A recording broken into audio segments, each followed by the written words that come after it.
Everyone, welcome back to my channel. তো তোমরা সবাই কেমন আছো? আই হোপ সবাই খুব ভালো আছো, আমিও ভালো আছি। আমার আরও একটি নতুন ভিডিওতে সবাইকে অনেক ওয়েলকাম, অনেক ভালোবাসা। কালকে ছিল আমার বার্থডে, খুব ছোট্ট একটা আয়োজন করেছিলাম, কেক কাটিং করেছিলাম। আর কালকে কিন্তু নিরামিষ ছিল। আজ যাব পুজো দিতে। আজ হচ্ছে শনিবার, কাল ছিল শুক্রবার। তো বানানো হয়েছিল পায়েস, তারপর আলুর দম, লুচি আর সুজি। এমন কাউকে ইনভাইট করিনি, 2 থেকে 3 জন ছিল। কে কে ছিল আমি সবটাই আমার বার্থডে ব্লগে শেয়ার করেছি, তোমরা দেখে নিও। আর ছিল কেক। তো এখান থেকে আবার কিছুটা পাশের বাড়ির মাসিকে দিতে যাচ্ছিলাম। এটা দিয়ে এসেই তারপর আমি গুছিয়ে নেব, পুজো দিতে যাব জন্য। সকালবেলায় পুজোর সমস্ত কিছু কিন্তু মাই গুছিয়ে দিয়েছে। আমি এই প্রথমবার যাচ্ছি পুজো দিতে। এই পুজোটা আমি করেছি, গ্রহরাজের পুজো বাড়িতে করেছি, কিন্তু কোনোদিনও মন্দিরে যাইনি আলাদাভাবে একা একা পুজো দিতে। আজকে এই ফার্স্ট টাইম যাচ্ছি। এই যে একটা নতুন শাড়ি বের করে নিয়েছি। এই শাড়িটা আমি নিয়েছিলাম ষষ্ঠীতে। যারা আমার পুরনো ভিউয়ার্স আছো, যারা আমার রেগুলার ভিডিও দেখো, তারা তো জানোই।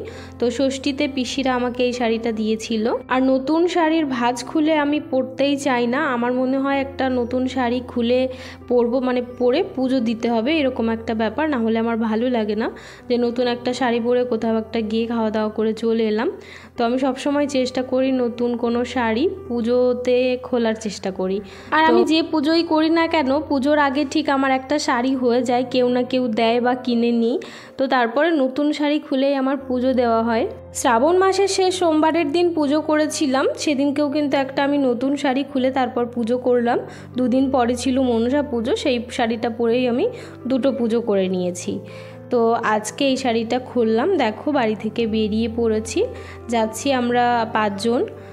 কাকি রয়েছে একটা রয়েছে যা, আর মামি রয়েছে, আর এটা একটা মাসি বা পিসি হয়। তো চলো আমরা গিয়ে চেষ্টা করব তোমাদের সাথেও কিছু শেয়ার করার। আসলে পুজো দেওয়ার ব্যাপার তো, মানে সবসময় কিন্তু ক্যামেরা অন করা যায় না, তবুও আমি চেষ্টা করব সুন্দর একটা ব্লগ তোমাদের সামনে তুলে ধরার। তো আমি এখানে যেহেতু প্রথমবার, কিছুই জানি না, মামির কাছেই শুনে শুনে সবটা করছিলাম। আর যে দিদিভাই আমার ভিডিও করে দিচ্ছে, দিদিভাইয়ের হয়ে গেছে, প্রসাদ বনিয়ে নিয়েছে। তো তারপর বসেই ছিল, তারপর আমি বললাম তাহলে একটু ভিডিও করে দাও, তাই এই ভিডিও ক্লিপটা তুলে দিয়েছিল। এখানে প্রচুর বটি থাকে, মানে এই মন্দিরেই। তো সেখান থেকেই আমরা বটি নিয়ে নিয়েছিলাম, 5 জনায় 5টা বটি। প্রথমে আমরা ফল বনিয়ে নিয়েছি, এবারে আমি সিন্নি প্রসাদটা গুলে নিচ্ছিলাম। আর আমার যে বালতিটা রয়েছে, এই বালতিটা না খুব ছোট, একদমই মানে 1 বালতি হয়েছে, কিন্তু মাখতে খুবই প্রবলেম হচ্ছিল।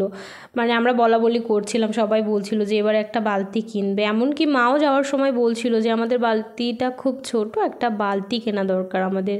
যাই হোক, আমরা প্রসাদ বনিয়ে ঠাকুরের সামনে দিয়ে তারপরে বসেছি। মোমবাতি ধূপকাঠি ঠাকুরের সামনে একটু আরতি করে তারপরে আমরা বসেছি। বাড়ি থেকে আমরা বেরিয়েছিলাম 11টার দিকে। পুজো শুরু হয়েছে 2:15-তে, আর আমরা পৌঁছে গেছিলাম 12টা কি 12:15 এরকম টাইমে। অনেকেই জিজ্ঞাসা করছিল যে এটা তোমার কি হয়, অনেকে বলছিল যে দিদি মা এরকম কিছু। তো এটা হচ্ছে সম্পর্কে আমার যা হয়। এবারে তোমরা একটু মন্দিরের ঠাকুরের দর্শন করে নাও। সামনে দেখতে পাচ্ছ কত প্রসাদের থালা, এখানে কিন্তু প্রচুর লোক। আজ হচ্ছে ভাদ্র মাসের 2য় শনিবার। এবছরে ভাদ্র মাসে 4টে শনিবার পড়েছে। আজই দেখো কত লোকের চাপ। শেষ শনিবারে কিন্তু আরও লোক হয়। এখানে সারা বছরই পুজো হয় শনিবারের দিন। তো ভাদ্র মাস আর চৈত্র মাসে কিন্তু লোকের চাপটা একটু বেশি। ব্রহ্মণে নব, মাঠের দিকে দিন, অধয় ব্রহ্মণে নব, সম্মুখে মন্দিরে। ক্যামেরাতে কিন্তু অনেকটাই ছোট মনে হচ্ছে, কিন্তু অনেকটা জায়গা জুড়েই শুধু প্রসাদের থালা। তোমাদের এবারে পেছনটাও ঘুরে দেখাচ্ছি, দেখো কত লোক। আজ কিন্তু আমরা সবাই প্রসাদ খেয়েই থাকবো, যারা যারা উপোস আছি। অনেকেই এই পুজো করে ভাত খায়, তবে আমার শাশুড়ি মা বলে ভাত খেতে নেই, প্রসাদ খেয়েই থাকতে হয়। মামিও প্রসাদ খেয়েই থাকে, ভাত খায় না। এমনকি আমার শাশুড়ি মাকেও আমি দেখি এই পুজো করার পরে ভাত মুখে দেয় না। শুধু ভাত নয়, কোনো কিছুই মুখে দেয় না প্রসাদ ছাড়া। যেই পুজোর যে প্রসাদটা রয়েছে, প্রসাদই শুধু খেতে হবে, তাছাড়া কিছু খাওয়া যাবে না আজকে। আর আমি কাল থেকে উপোস আছি, কাল খেয়েছি সারাদিন নিরামিষ, আর আজকে শুধু প্রসাদ খেয়েই থাকবো। 4:30 কি 4:45টার দিকে আমাদের পুজো সম্পূর্ণ হলো। এবারে আমরা সবাই মিলে কিছু প্রসাদ খেয়ে নিচ্ছি। বাড়িতে যাওয়ার সঙ্গে সঙ্গেই সবাই প্রসাদ চায়, সবাইকে দিতে গিয়ে আর নিজের খাওয়া হয় না। যে জন্য এখান থেকেই সবাই প্রসাদ খেয়ে তারপরেই আমরা বাড়ি যাব। আর হ্যাঁ, আমরা তো টোটোতে এসেছি, আমাদের গ্রাম থেকেই দিয়ে গেছে, তো তাকে ফোন করা হয়েছে, সে আস্তে আস্তেই আমরা সবাই প্রসাদ খেয়ে নিচ্ছি। এখানে 2-3 জনকে প্রসাদ দিয়েছি। এবারে আমি একটা ক্যান এনেছিলাম, এই ক্যানে করে গুড় নিয়ে এসেছিলাম, তো ওই ক্যানের মধ্যেই ফলগুলো নামিয়ে নিচ্ছি। বাড়ি যেতে যেতে আমাদের সন্ধ্যা হয়ে গিয়েছিল।